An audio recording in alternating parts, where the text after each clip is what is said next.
ఎరుపు రంగులో చూపబడిన అన్ని రక్తనాళాలను ఆర్టరీస్ అంటారు. ధమని అనేది గుండె నుండి శరీరంలోని ఇతర భాగాలకు రక్తాన్ని తీసుకువెళ్లే రక్తనాళం. ఇంటర్నల్ కరోటిడ్ ధమని లేదా ఐసిఏ మెదడు లోపలి భాగానికి సరఫరా చేస్తుంది. మిడిల్ సెరిబ్రల్ ధమని లేదా ఎంసిఏ ఐసిఏలో ఒక పాయగా ఉంటుంది. ఇప్పుడు మనం రోగికి వచ్చిన సమస్య గురించి తెలుసుకుందాం. కొంతమంది రోగులకు వారి మెదడుకు రక్తం సరఫరా చేసే ఆర్టరీస్లలో ఎక్కువ కొవ్వుండొచ్చు. చిన్న కొవ్వు భాగం దాని స్థానం నుండి ఊడిపోయి మెదడు యొక్క ధమనులలో చేరవచ్చు. ఈ గడ్డకట్టిన రక్తం ఆర్టరీని బ్లాక్ చేసి మెదడులో ఉండే ఆ భాగానికి రక్త సరఫరా జరగనివ్వదు. వైద్యులు ఈ సమస్యను స్ట్రోక్ అంటారు. కొంతమంది రోగులకు వారి గుండెలో గడ్డ ఉండవచ్చు.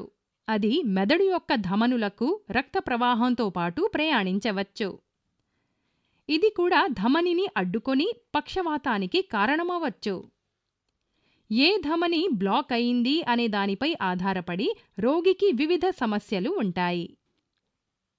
ఈ సమస్యను తెలుసుకోవడానికి 3 రకాల టెస్టులు చేస్తారు.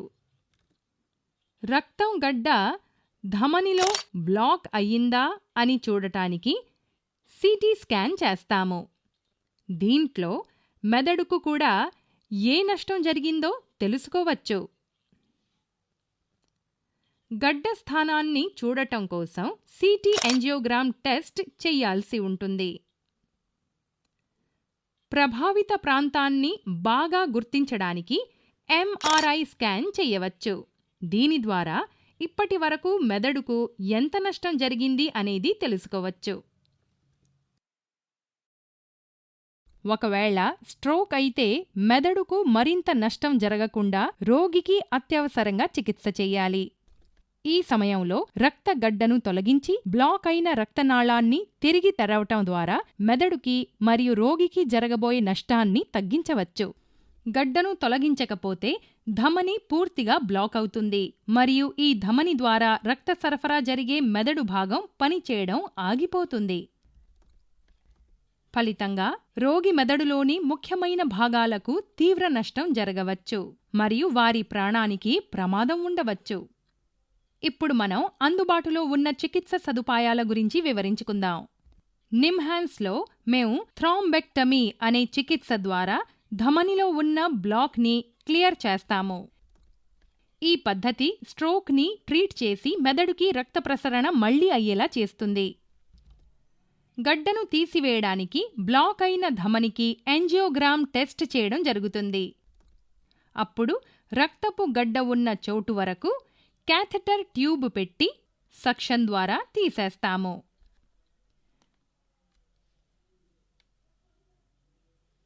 ప్రొసీజర్ సమయంలో గడ్డను కరిగించడానికి మరియు ధమనిలోని బ్లాక్ను క్లియర్ చేయడానికి ధమనుల లోపల మందును ఇంజెక్ట్ చేయాలని మేము నిర్ణయించుకోవచ్చు.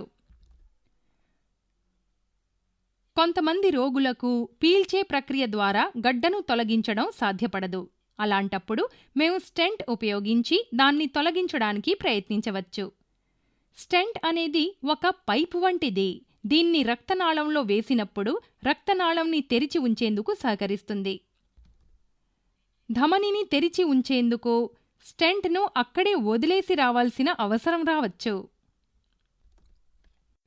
థ్రాంబెక్టమీ చికిత్స తర్వాత రోగికి ఇతర అత్యవసర న్యూరాలజీ సంబంధిత చికిత్సలు అవసరం అవుతాయి. దీనికై వార్డుకు లేదా ఐసీయూకు పంపి అక్కడ రోగిని అబ్జర్వ్ చేస్తాము. ఈ చికిత్సలో కొన్ని ప్రమాదాలున్నాయి.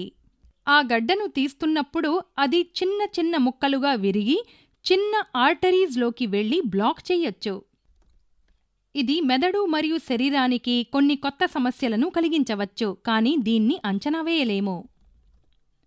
కొన్ని సమయాల్లో గడ్డను తొలగించి ధమనిని క్లియర్ చేయడం కష్టం. గడ్డను తొలగించడం ద్వారా మేము మెదడుకు మరింత నష్టం జరగకుండా ఆపడానికి ప్రయత్నిస్తాం. అయితే ఇప్పటికే ఏర్పడిన సమస్యలు నయం కాకపోవచ్చు. ఈ సమయంలో రోగి మెదడుకు లేదా శరీరానికి కొత్త సమస్యలు వస్తే రోగి యొక్క ఆసుపత్రి లేదా ఐసీయూ బస ఖర్చులు పెరుగుతాయి. రోగికి గుండె లేదా గుండె సంబంధిత సమస్యలుంటే అది స్ట్రోక్కి దారితీయవచ్చు. వారికి ఎక్కువ గుండె సంరక్షణ అవసరం కావచ్చు. నిమ్హాన్స్లో కార్డియాలజీ విభాగం లేదు. రోగిని కార్డియాక్ స్పెషాలిటీ ఆసుపత్రికి పంపించాల్సిన అవసరం రావచ్చు. రోగి యొక్క గుండె పరిస్థితి చికిత్స యొక్క తుది ఫలితంపై ప్రభావం చూపుతుంది. రోగి యొక్క పరిస్థితి మరియు దానికి అవసరమయ్యే చికిత్సను అర్థం చేసుకోవడానికి ఈ ప్రదర్శన మీకు సహాయపడిందని మేము ఆశిస్తున్నాం.